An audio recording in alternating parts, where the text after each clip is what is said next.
Tenemos hoy la segunda parte, y esto de segunda parte es importantísimo porque, como les decía, muchas gracias.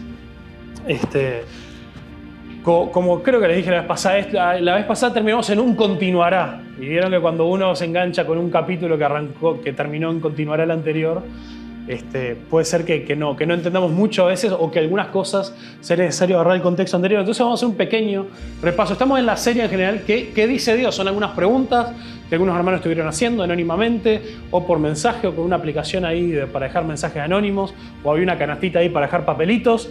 Y una de las preguntas ahí que surgió era sobre qué dice Dios sobre el dinero, una pregunta ahí específica sobre el tema de las ofrendas. Y es una pregunta muy relevante porque, como comencé diciendo la vez pasada, ahí va, ¿qué dice Dios sobre mi dinero y el diezmo?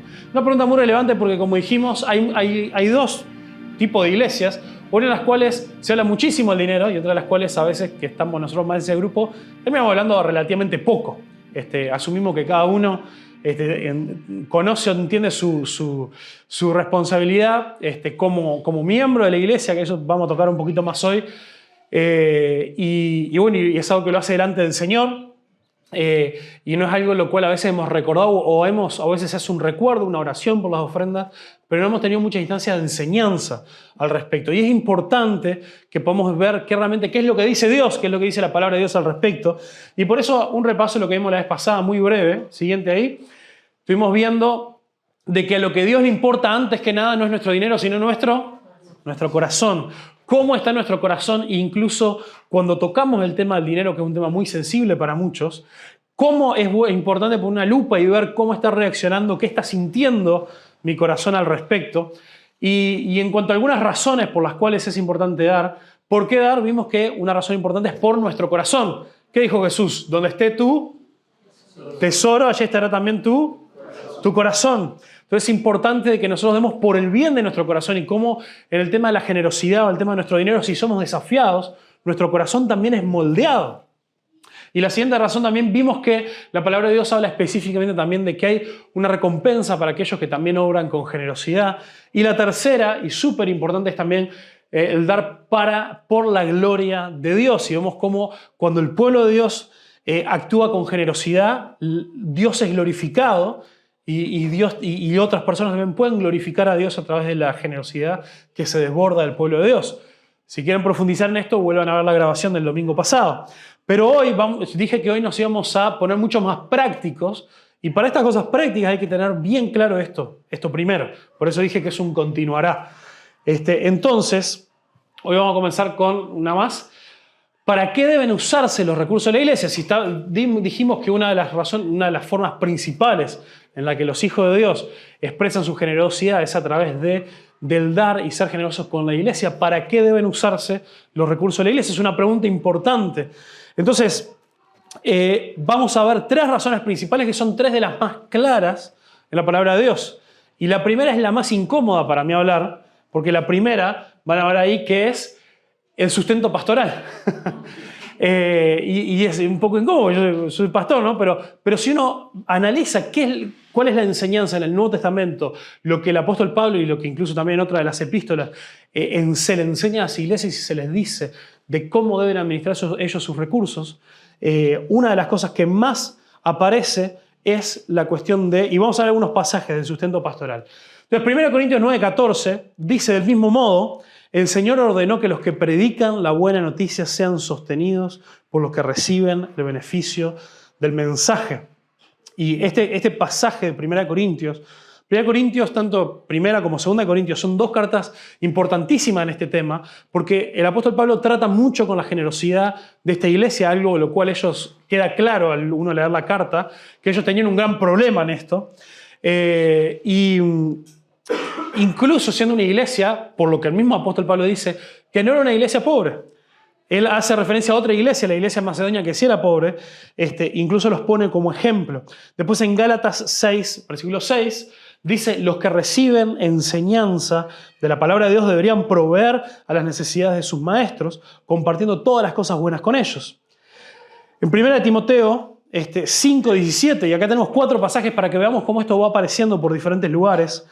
Dice el versículo 17: los ancianos que cumplen bien su función Dice, deberían ser respetados bien y remunerados. En la Reina Valera que dice ser dignos de doble honor, y esa es una frase que acá en la NTV se traduce de esta manera porque cuando se habla de doble honor en otros contextos también, incluso cuando se ha encontrado esta frase en otras escrituras de otros lugares del griego antiguo también se encuentra esa referencia a un sentido también de remuneración económica. Dice, en particular los que trabajan con esmero tanto en la predicación como en la enseñanza. Pues la Escritura dice, no le pongas bozal al buey para impedirle que coma mientras trilla el grano. Y dice también, los que trabajan merecen recibir su salario. Entonces acá el apóstol Pablo, enseñándole a Timoteo, quien él lo estaba preparando para que él mismo fuera pastor, le está hablando de esta importancia y cómo él también tenía que someterse a la incomodidad que tengo yo ahora, que es enseñarle a la gente sobre esto. Porque el Timoteo ya tenía esto claro, pero él era también pastor. En un buen periodo de tiempo se estima que él fue probablemente pastor de la iglesia de Éfeso, pero también que ayudó a Pablo en muchos otros lugares del ministerio. Y les recuerda esto, y es interesante que en cada una de estas instancias aparece como razón principal la cuestión de la enseñanza. Fueron notando eso. Fueron notando eso, ¿no? Que habla principalmente de la razón es la enseñanza. En Gálatas 6 decía, los que reciben enseñanza, deberían también honrar esto. En 1 Corintios 9, 14, que fue el primero que leímos, dice los que predican la buena noticia. Entonces es muy interesante también, esto es un paréntesis, esto no tiene tanto que ver con la parte de las finanzas que estamos hablando. Pero esto es un paréntesis de qué es lo que nosotros evaluamos como la función principal, lo hemos hablado en algún otro momento, pero es un buen recordatorio, la función principal de los líderes y de los pastores. Y no lo digo por mí solamente, lo digo también por aquello que consideramos también en otros lugares, cuando pensamos también en aquellos que estamos nosotros orando para que el Señor levante, otros líderes también entre nosotros. También entendemos que la función principal que establece la palabra de Dios para los que son pastores es el área de la enseñanza. Y esto también contradice a veces con un poco las expectativas que hay en las iglesias por ahí. Alguna vez creo que hablamos de esto, ¿no? ¿Cuáles son las expectativas que nosotros tenemos de un líder o un pastor? ¿Cómo evaluamos que alguien es un buen líder o es un buen pastor? Y a veces siempre viene eso, ¿no? Si es el que está para todo, el que está en todas las actividades, el que está para encargarse también de todas las tareas, o que siempre está visitando a todo el mundo, o que siempre tiene ese tiempo para ir a los hospitales y puede básicamente ser como ese comodín que está y que hace todo el ministerio. Y como eso es completamente diferente de la enseñanza bíblica. Por supuesto que muchas de esas cosas forman parte de las cosas que los pastores deben hacer, pero en realidad la estrategia para el crecimiento de la iglesia que está establecida en Efesios 4, les animo a que lo puedan leer. Todo esto vino ahora, así que tómenlo porque no estaba planificado, pero en Efesios 4 da esa imagen de cómo el Señor le regala a la iglesia pastores, los apóstoles, los pastores, los maestros y los evangelistas. Dice, ¿para qué? Para capacitar, para enseñar al pueblo de Cristo, para que el pueblo de Cristo haga la obra del ministerio. Entonces, por eso lo importante de la enseñanza y la razón por la cual a través de la enseñanza es que los siervos de Dios deben ser remunerados, es porque a través de la enseñanza es que el pueblo de Cristo también aprende y puede comenzar a poner en práctica y hacer la obra del ministerio, se puede dar el crecimiento espiritual. O en las palabras también de Romanos, es que dice que la fe viene por el oír, y el oír ¿qué? La palabra de Dios. Entonces vemos la palabra de Dios como ese origen, como esa semilla que luego da fruto y produce todo el resto de las cosas que nosotros entendemos que deberían suceder sanamente en una iglesia. Entonces por eso Pablo una y otra vez vuelve a esto. Después en Lucas 10, 7 y 8, esto es Jesús enviando a los 70. Es un detalle interesante que esto sea el envío a los 70 y no el envío a los 12, porque vemos que muchas veces Jesús le dijo cosas a los 12, que se lo dijo a ellos como apóstoles y que no necesariamente aplican a todos los cristianos o a todos los líderes. Pero acá Jesús le dice esto cuando él envía al grupo más amplio de sus discípulos y los envía a predicar. Nuevamente está eso, y también a hacer sanidades, a liberar a personas de opresiones espirituales. Y le dice, sin embargo, en Lucas dice, y posad en aquella misma casa, cuando lleguen a un pueblo, una ciudad, comiendo y bebiendo de lo que os den, porque el obrero es digno de su salario. No os paséis de casa en casa, en cualquier ciudad donde entréis y os reciban, comed lo que os pongan delante. Entonces, algo práctico, que este son el tipo de cosas, como decía hoy, que nosotros entendemos que esta es una de las cosas que comienza a ser una responsabilidad solamente de aquellos, o una responsabilidad, un compromiso de aquellos que deciden hacer ese compromiso de membresía con la iglesia. Por eso acá, y quizá deberíamos recordarlo más seguido, pero una visita o alguien que quizá frecuenta la iglesia, pero no ha dado ese paso de compromiso de la iglesia, no está en ningún compromiso de dar. Al contrario, como a lo que a Dios le importa en nuestro corazón, quizá hay que revisar esas cosas, ¿no? ¿Por qué yo no me he comprometido fielmente o firmemente con una iglesia? No solamente en todo lo que implica, no solamente en la cuestión económica. A Dios le importa primero en nuestro corazón. Por eso es que claramente sabemos que hay personas que visitan, que frecuentan la iglesia, que a veces dejan alguna ofrenda o algo. No es que uno lo impida eso, pero no deberían ser las personas que se sientan identificadas en ese momento, sino aquellos que han hecho ese compromiso también de membresía con la iglesia. ¿Por qué? Y también otra de las razones es porque a veces en las reuniones de miembros, que tuvimos una ahora esta semana que pasó, ahí son momentos donde vemos esas cosas y también la iglesia le rinde cuentas a los miembros y hablamos del presupuesto, hablamos de los ingresos, de cómo se está económicamente y todo lo demás. Y es importante también que haya esa transparencia. Y en eso yo quiero también dar una palabra de ánimo también y casi que de felicitación a la iglesia, de que antes de que nosotros llegáramos, como este es uno de esos momentos donde uno comenta públicamente algo que quizá es más de la interna, pero antes de que nosotros llegáramos a la iglesia no tenía nada que ver con nosotros, ya en los estatutos o en el reglamento interno de la iglesia, ya estaba establecido el ser generoso con quien fuera que fuera a estar como pastor. Y es algo que la iglesia es generosa con nosotros en cuanto a las entradas que tiene la iglesia.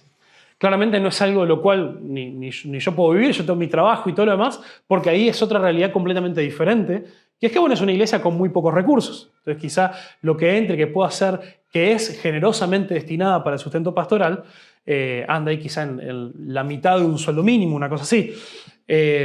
Pero yo eso no lo veo como algo malo, porque dentro de la escasez que uno ve o las dificultades económicas de la vida de la iglesia, igual la iglesia tomó, por fuera de lo que nosotros no tuvimos nada que ver con eso, la decisión de ser generoso con la persona que esté como pastor. Y eso es algo bueno, más allá de cuáles sean los ingresos, si los ingresos de la iglesia son buenos o malos, ¿no? Entonces, eso es algo que también me parece bueno a resaltar. La segunda cosa, que también aparece claramente detallada en la palabra de Dios, es que es importante que los recursos de la iglesia sean utilizados para el trabajo misionero, para el trabajo de predicar la palabra por fuera de la iglesia. Y por eso han visto que intentamos hacer un énfasis en eso. Tenemos acá algunos pasajes para eso en Filipenses 4:14. Este pasaje lo vimos la semana pasada, pero por otro detalle que está en este pasaje.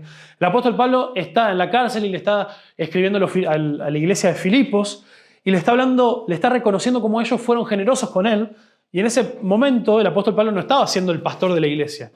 Él estaba en otro lugar predicando, incluso hasta por predicar lo habían metido preso, y la iglesia había decidido igual ser generosa con él. Dice el versículo 14, sin embargo, bien hicisteis en participar conmigo en mi tribulación. O sea, participar conmigo es eso, es en acompañarme en estos momentos difíciles. Y sabéis también vosotros, oh filipenses, que al principio de la predicación del Evangelio, cuando partí de Macedonia, los Filipos estaba en la región de Macedonia, dice, ninguna iglesia participó conmigo en razón de dar y recibir. O sea, que ahí nos clarifica, esto de participar tiene que ver con un sustento económico. Dice, ninguna, sino vosotros solos. O sea, que los resalta, les da esta felicitación, decir, cuando todas las otras iglesias se desentendieron, dijeron, gracias por estar con nosotros, que Dios te bendiga, dice, ustedes siguieron participando conmigo en el ministerio. Dice, pues aún a Tesalónica me enviasteis una y otra vez para mis necesidades. O sea, cuando Pablo estaba trabajando en la iglesia de Tesalónica, los filipenses pensaron en él y siguieron apartando de sus recursos para poder ayudar en el sustento del apóstol Pablo. Y este tipo de cosas son importantes porque yo he escuchado mucha gente que solamente leyó un pasaje en cuanto a lo que Pablo habla del dar y solamente recuerdan cuando Pablo dijo, le hablaba a los corintios que ellos tenían un problema de ¿qué? De él. Ellos tenían un problema del corazón y el apóstol Pablo dice que por el problema de su corazón es que él no aceptó nada de ellos, sin embargo que se dispuso a trabajar con sus manos por su sustento. ¿Pero por qué hizo eso el apóstol Pablo? No porque él creyera que eso era el ideal, sino porque él había visto que los corintios tenían un problema del corazón. Y por eso, que eso fue lo que hablamos la vez pasada, nuestro problema del corazón tiene que ser resuelto porque a Dios le importa más nuestro corazón que nuestro bolsillo. Eso es el principio por sobre las dos predicaciones de la vez pasada y esta vez. Y ahí vamos ahora entonces a ver un pasaje de 1 Corintios, que está muy chiquito ahí, así que no pretendo que lo puedan leer, pero se los voy leyendo. Voy a tomar un poco de agua. Dice, contra los que me acusan, esta es mi defensa. Esto ya te dice que había lío, ¿no? Que había un problema en la iglesia y que había gente que buscaba división y que estaba acusando de cosas al apóstol Pablo. Dice, ¿acaso no tenemos derecho de comer y beber? ¿No tenemos derecho de traer con nosotros una hermana por mujer, como también los otros apóstoles y los hermanos del Señor y Cefas? Cefas es Pedro. Lo separa ahí porque él en realidad había quedado como el líder de los apóstoles, no como uno más. Y hay también algunas indicaciones, este es uno de los pasajes, de que el apóstol Pedro tenía una esposa y hasta viajaba con él a todos estos viajes misioneros. Dice, ¿o solo yo y Bernabé no tenemos derecho de no trabajar? ¿Quién fue jamás soldado a sus propias expensas? ¿No? O sea, impresionante las metáforas que busca, ¿no?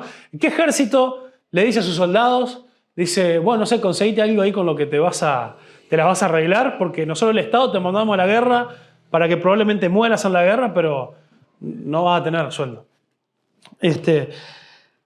Dice, ¿quién planta viña y no come de su fruto? ¿O quién apacienta el rebaño y no toma de la leche del rebaño? ¿Digo esto solo como hombre? ¿No lo dice también la ley? Porque la ley de Moisés está escrito, no pondrás bozal al buey que trilla. ¿Tiene Dios cuidado de los bueyes? ¿O lo dice enteramente por nosotros? Este es otro paréntesis enorme en el cual no vamos a entrar, pero es muy interesante ver cómo el apóstol Pablo encuentra en el Antiguo Testamento leyes y mandatos súper prácticos y él entiende que esas cosas fueron inspiradas por el Espíritu Santo para más que eso y que hay un principio detrás de esa ley, de esa instrucción que se aplica a otras áreas de nuestra vida hoy en día. Pero bueno, solamente les doy ese título y no más. Dice, pues por nosotros escribió, porque con esperanza debe arar el que ara y el que trilla, con esperanza de recibir del fruto. Si nosotros sembramos entre vosotros lo espiritual, ¿es gran cosa si segáramos de vosotros lo material? Si otros participan de este derecho sobre vosotros, ¿cuánto más nosotros? Entonces, a la misma iglesia a la que él le dijo, yo no recibí de ustedes, sino que me dediqué a trabajar para suplir mi propio sustento, también les enseña cuál debería ser el ideal y qué es lo que debería pasar si su corazón estuviera en el lugar correcto. Pero también el apóstol Pablo en eso nos es un ejemplo. Lo puse en esta categoría porque por lo menos en este momento Pablo no estaba ahí presente como el pastor de la iglesia, sino les está hablando ya desde afuera como un obrero. Por eso lo puse en esta categoría del trabajo misionero. Entonces es importante también que entendamos eso. Pero también, como les decía recién, es la tarea de la iglesia buscar ser generosa, pero también es la tarea del pastor o de los líderes tener esa actitud que tuvo Pablo. Como le dije yo recién, claramente nosotros no es que podemos vivir de la generosidad de la iglesia, que sí es generosa, pero que no sea eso lo que pensemos, sino decir, bueno, nosotros seguiremos trabajando, haciendo lo que sea necesario para poder vivir y sustentarnos, y además buscar seguir pudiendo hacer el ministerio que Dios nos ha encomendado. Entonces esa debe ser también la prioridad del ministro de Dios, nunca pensar en un beneficio. ¿Qué es lo que dice Pablo? Dice, que no tenemos tiempo para esto, pero él deja en claro que había otra gente que se presentaban, que se daban sus títulos y sus cosas, que sí habían podido comprarse a los corintios, y eso sí lo hacían por beneficio personal. Y Pablo nos recuerda que eso está mal, que eso es un pecado, y esa gente debería avergonzarse de querer usar el ministerio como algo de lo cual obtener ganancia. Entonces entendemos que hay un balance, no hay extremo, hay un balance que la palabra de Dios presenta. Y la tercera cosa en la cual la palabra de Dios es clara que se debería hacer con los ingresos o con la finanza de la iglesia es ayudar al necesitado. La ayuda al necesitado es algo súper importante. Vemos también 3 pasajes. En Gálatas 2, 9 y 10 dice: cuando percibieron la gracia que me había sido dada a Jacobo, Pedro y Juan, quienes tenían reputación de ser columnas, nos dieron a Bernabé y a mí la mano derecha en señal de compañerismo para que nosotros fuéramos a los gentiles y ellos a los de la circuncisión. Les explico este versículo que si lo leemos así no entendemos nada. Está hablando de cuando él salió en su primer viaje misionero. No solamente salió con el respaldo de la iglesia de Antioquía, que es en la cual ellos estuvieron un tiempo, sino también ellos salieron respaldados por los apóstoles de Jerusalén. Se le dieron la mano y estuvieron de acuerdo también en que los apóstoles que estaban en Jerusalén se iban a encargar de los judíos, por eso dice los de la circuncisión, pero que Pablo y Bernabé tenían este llamado especial a ir a otras ciudades y a otras regiones del Imperio Romano a hablarle a los gentiles.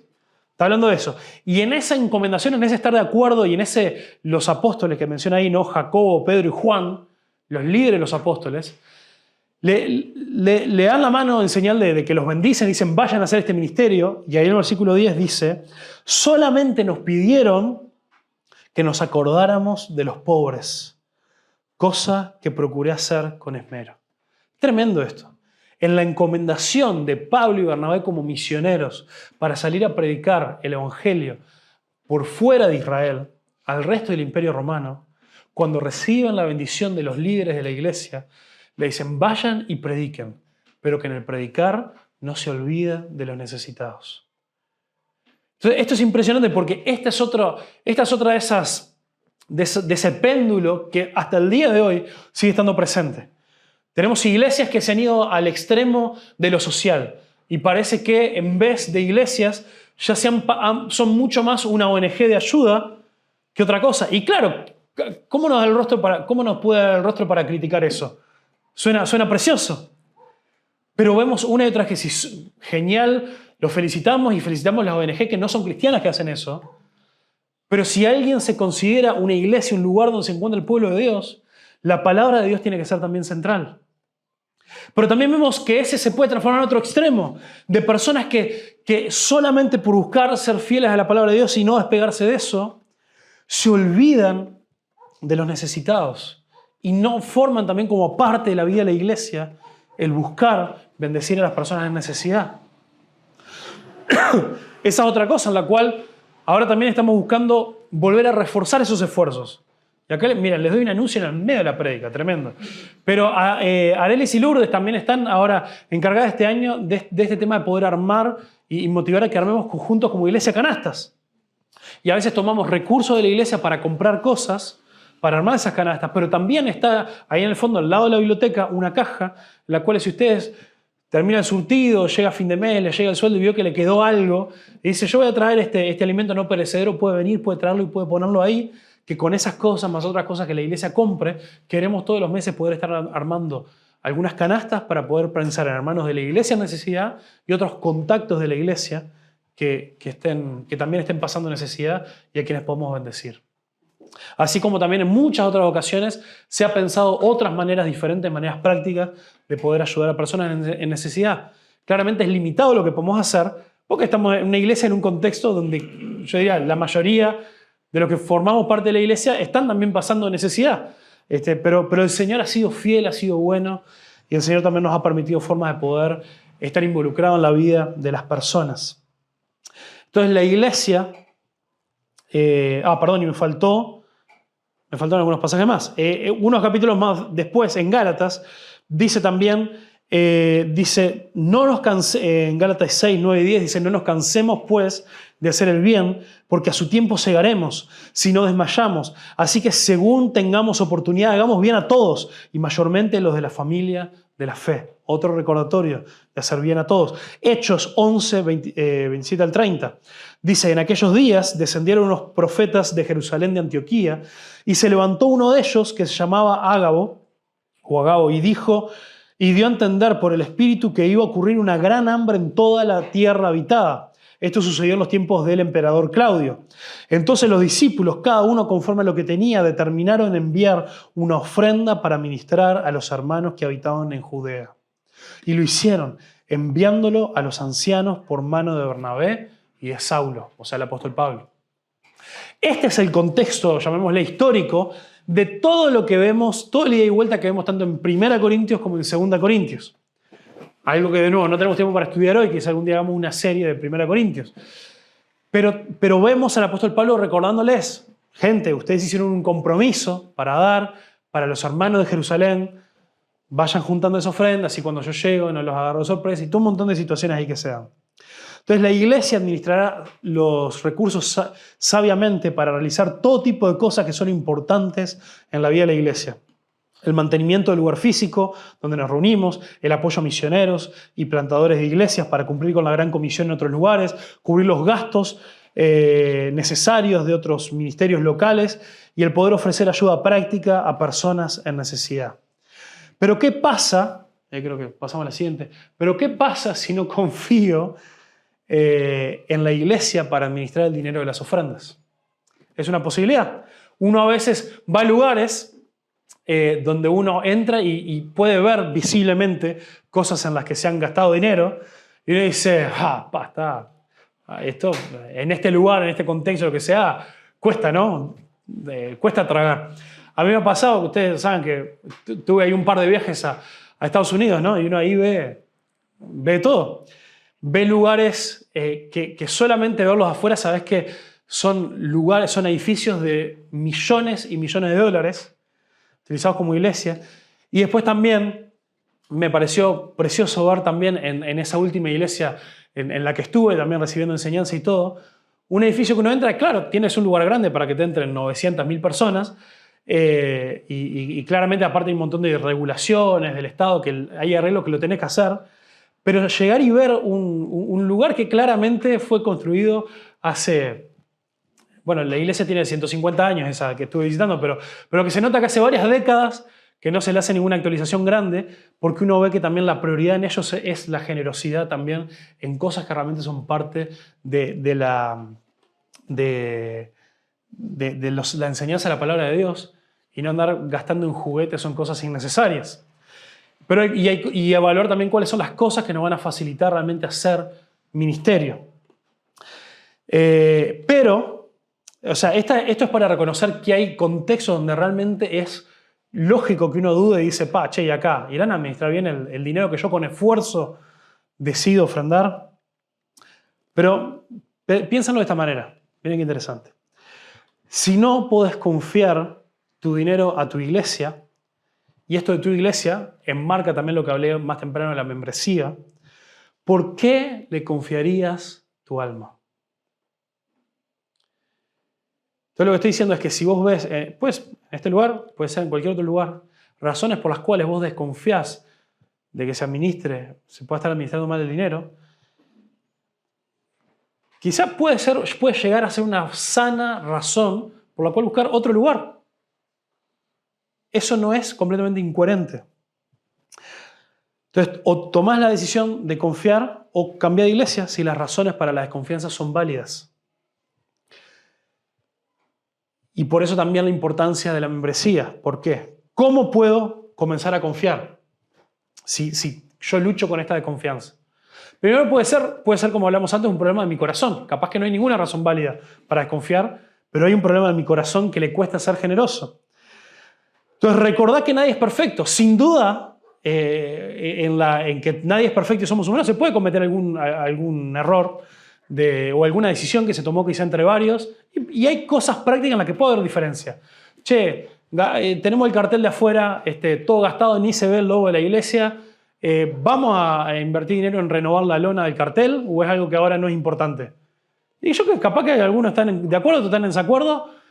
Bueno, pero hay cosas que no... que hay que dar un paso también de confianza, ¿no? Entonces también la confianza es requerida. Se habla mucho en nuestro tiempo de cómo la confianza es algo que se gana. Amén, es cierto. Pero en la iglesia y en muchos otros ámbitos es necesario comenzar otorgando un voto de confianza, llamémosle por fe, y que la confianza se siga construyendo desde ahí o que se vaya deteriorando desde ahí hasta uno tener razones para perder la confianza. Por ejemplo, si yo voy... Cuando uno comienza a trabajar, ¿no? Porque que uno comienza a trabajar hoy en día, el pago electrónico casi que automáticamente te abren una cuenta en un banco, ¿no? Si vos no la tenías. Vos ahí decís, no, mira, yo quiero primero tener varias reuniones con el banco, ver a ver si me van a dar la confianza, porque yo abro la cuenta ahí. No, te van a abrir la cuenta. Después, si vos comenzás a ver suficientes cosas que no te cierran, ahí vas a perder la confianza y harás algo al respecto. Pero hay muchas situaciones en las cuales uno comienza dando un voto de confianza. Punto 3 es que el dar es para miembros principalmente.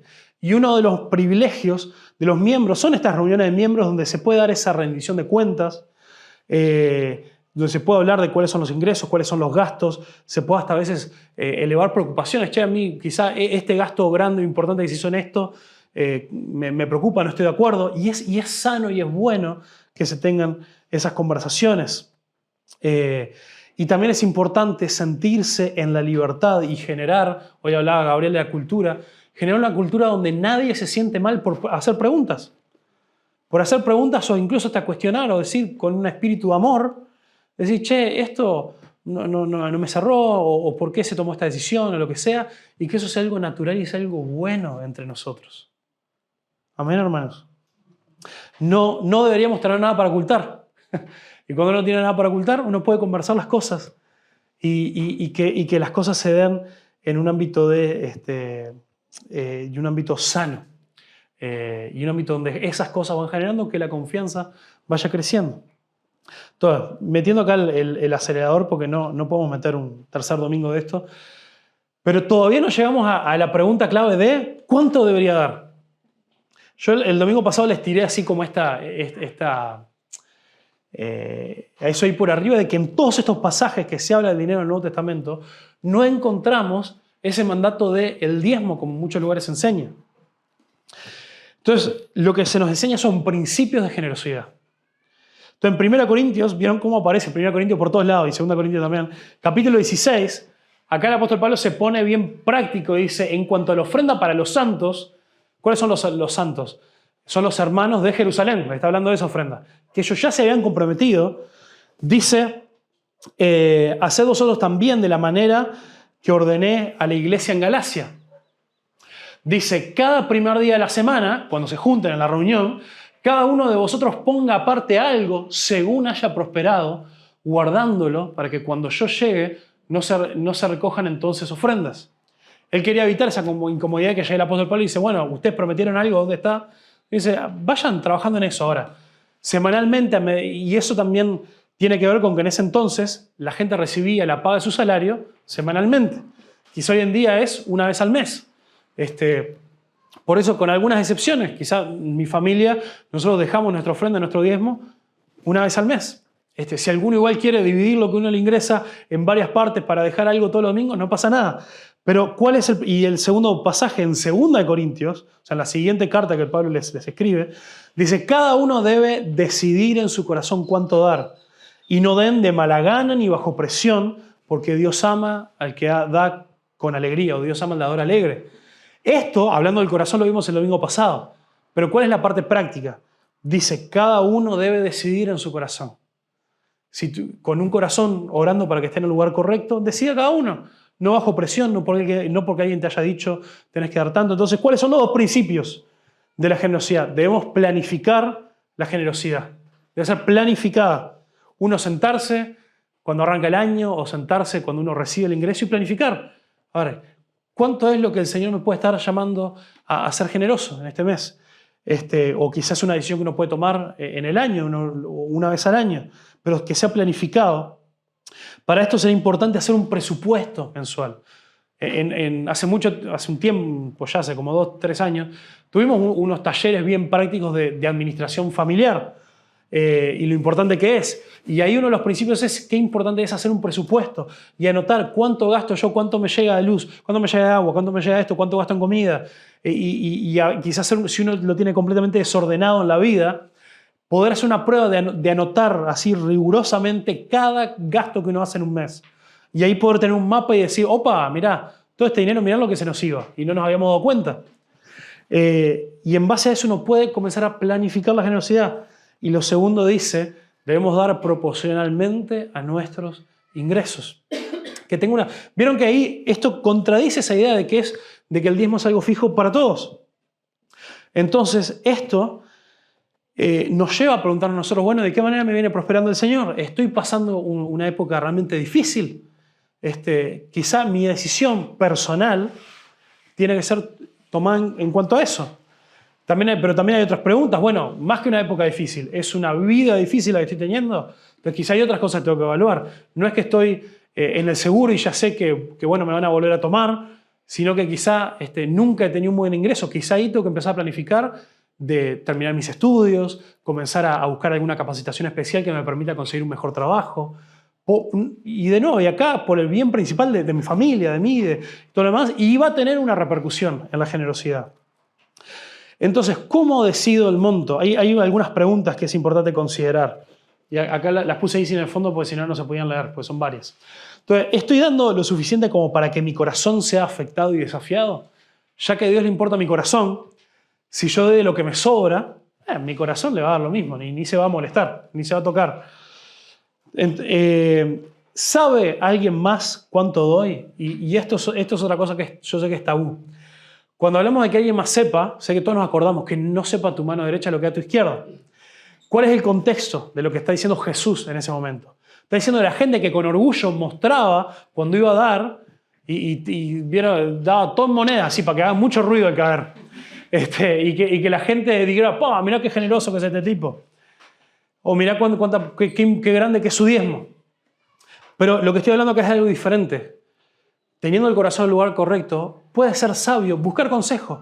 Y alguien maduro, alguien que sabemos que no va a andar repartiendo esa información por todos lados, pero sentarse con alguien que sabemos que se sabe administrar bien, una persona que sabemos que es de buen ejemplo en estas cosas, y contarle, mira, esta es mi situación.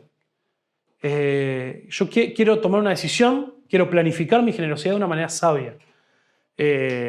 Y no te quiero contar así, no, estos son los números. ¿Me ayudás? ¿Me aconsejás a tomar una decisión sabia en estas cosas? ¿Qué harías vos en mi lugar? No significa que voy a hacer eso, pero lo que significa es que estoy buscando consejo sabio y espiritual.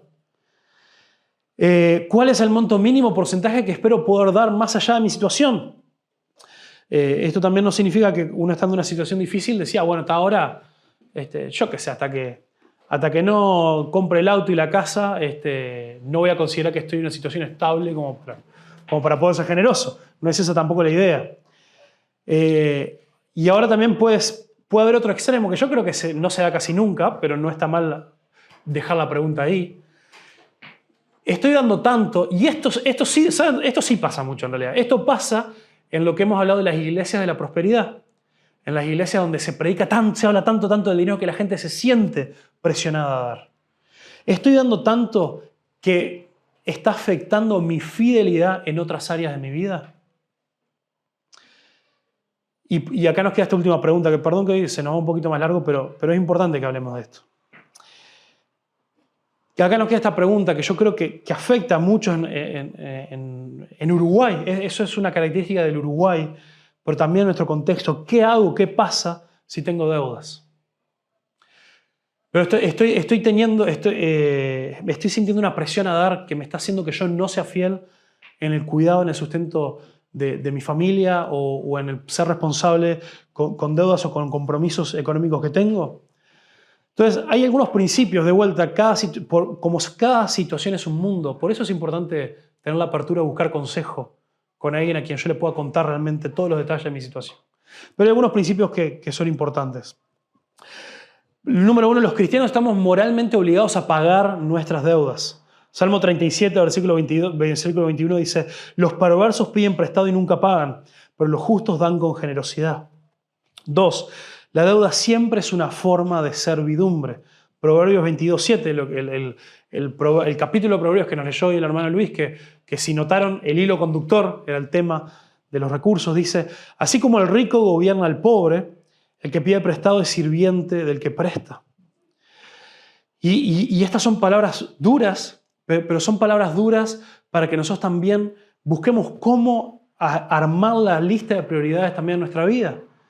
Y una pregunta que quizá también es sabia en esa cuestión es, bueno, es que solamente tengo deudas y estoy al día con la tarjeta, o ya entré en una situación de bola de nieve donde la cuestión se salió de control y es necesario entrar en lo que se le llama a veces una economía de guerra, ¿no? ¿Vieron? Los países cuando entran en guerra entran en una economía de guerra donde se empiezan a limitar un montón de cosas para poder ganar esa guerra. Y a veces el tema de las deudas es una gran guerra en la vida de la gente, que uno tiene que planificar y tener una economía de guerra, de autolimitarse un montón de cosas para poder cumplir con ese objetivo de saldar las deudas.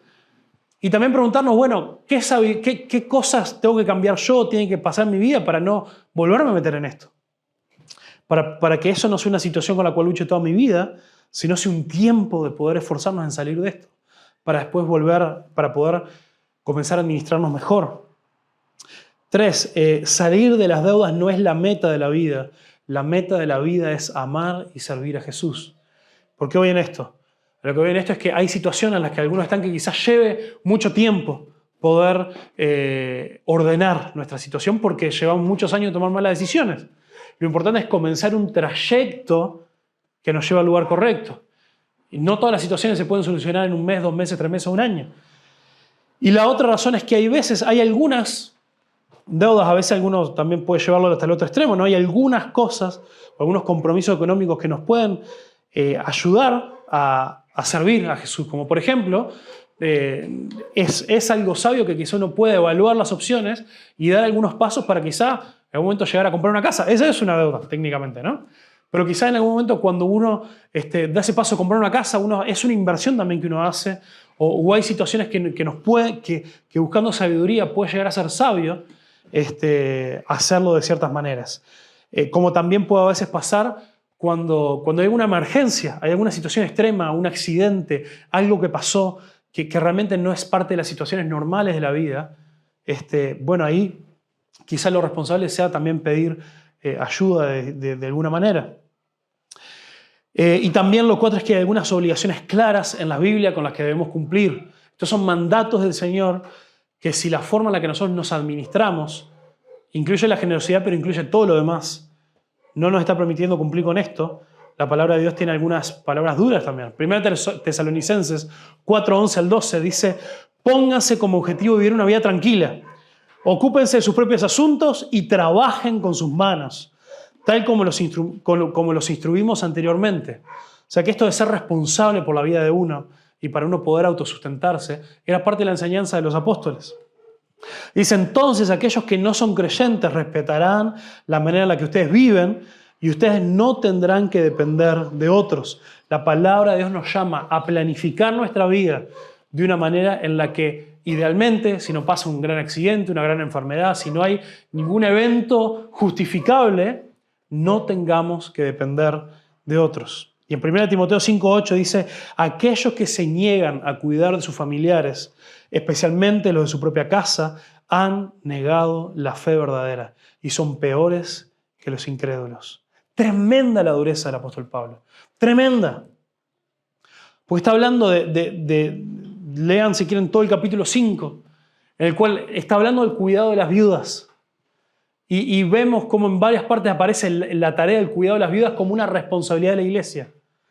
Pero casi todo el capítulo 5 es el apóstol Pablo diciendo, bueno, pero tampoco así nomás.